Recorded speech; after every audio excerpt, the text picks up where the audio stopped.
Assalamu alaikum wa rahmatullahi wa barakatuhu. May the peace and blessings of Allah be upon you. You have an enemy that you really want to fight. If you want to fight this enemy successfully, at least you have to know who the enemy is. Doesn't that make sense? You have to know who your enemy is. You can't just go and say, oh, this looks like A, and you start fighting. You might hit the wrong person, or this is the person's weak point. You might punch the wrong place, but if you know your enemy well, then you are ready to fight. So even if you want to fight against Islam, you don't think it is the best way for you or for the people around you, at least you have to learn about it. Or maybe if you learn about it, you will neutralize that energy that you have put into fighting it and understand that it is not here to hurt.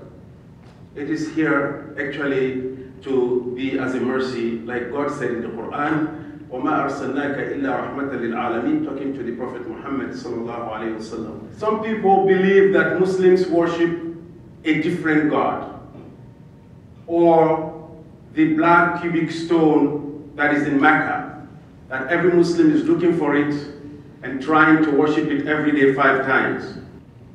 So the truth is, Muslims worship one God, the creator of the universe, I warned you.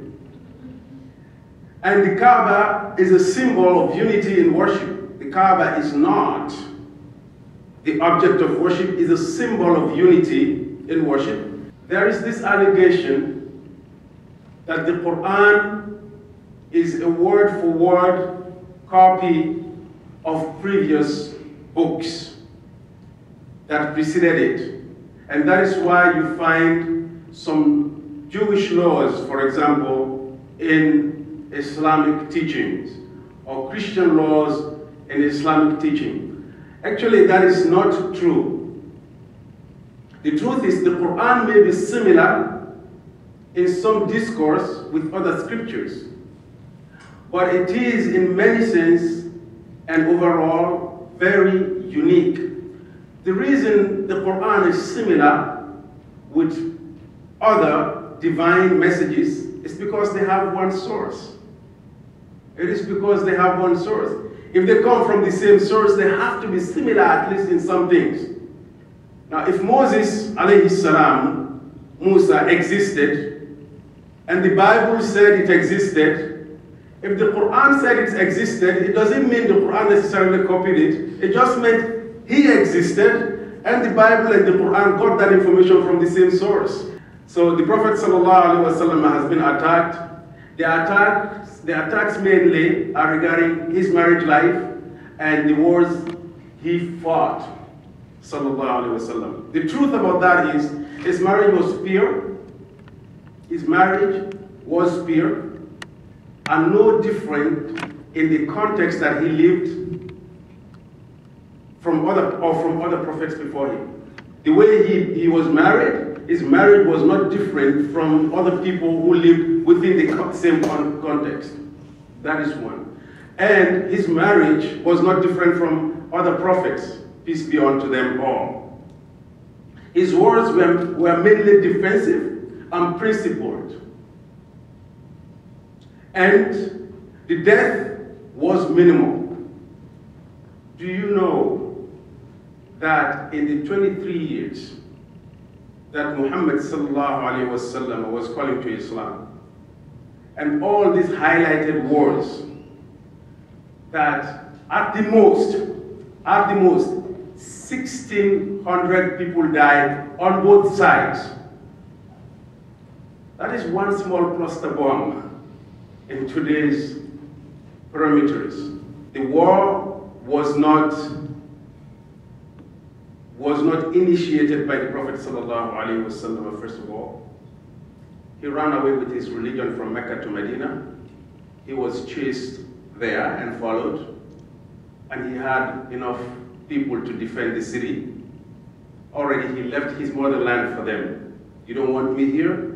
It asked his people to migrate to Ethiopia, Abyssinia, and they still persecuted them. He told them, let's migrate to Medina.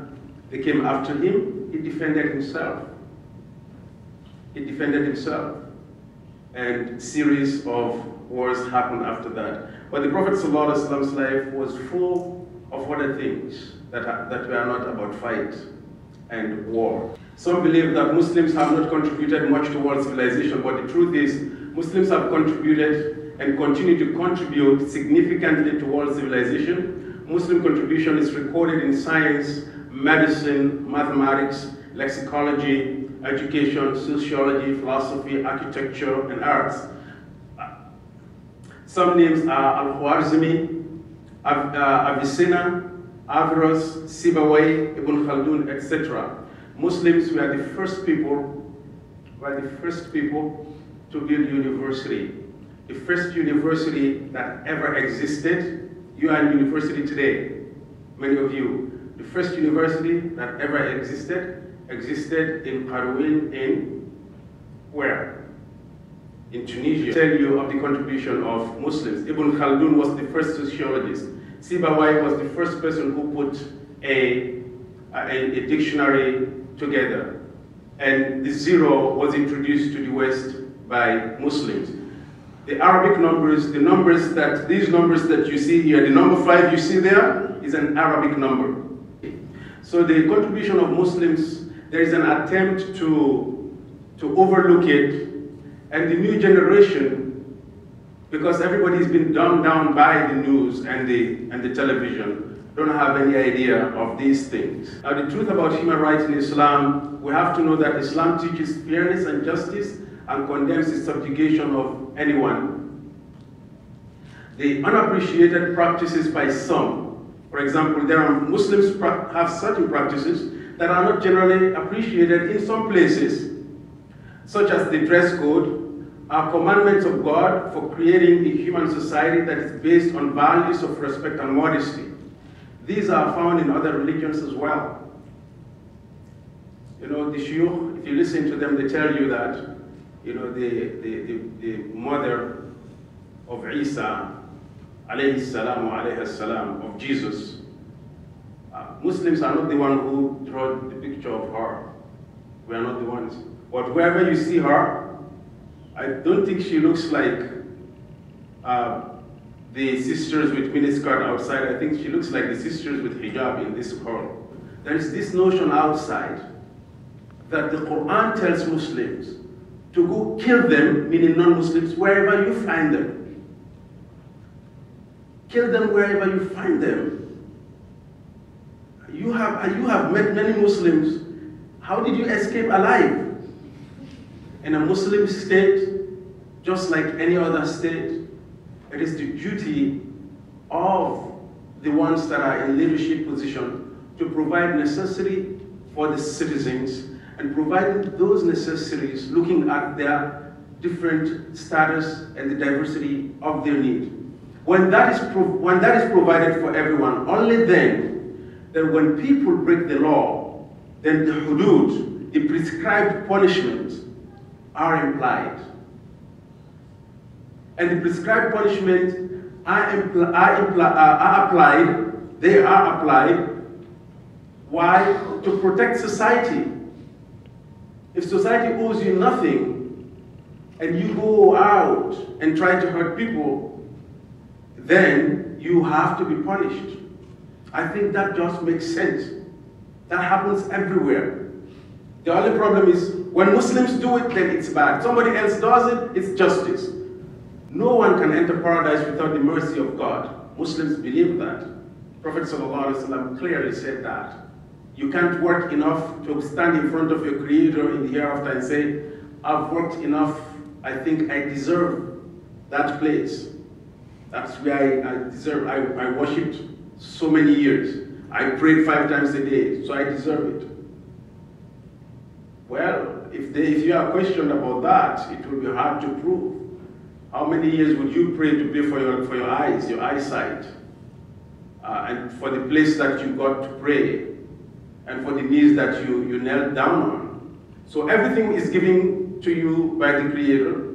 So you can't come there claiming that the Creator owes you anything. Islam is very clear about that it's only with the mercy of Allah that somebody can attain paradise. The human being will always ask the question. You'll ask it, I will ask it. Where did I come from? Where am I going? Why am I here? What's my goal? What am I going to do? What will happen to me? So that question will always be. And there is always this shadow of, there must be a bigger being, a stronger being, a more powerful being. And if you know that being, you always want to know how to relate. And Allah did not leave it to us for everybody to make up how they relate to God. So He sent us the rule.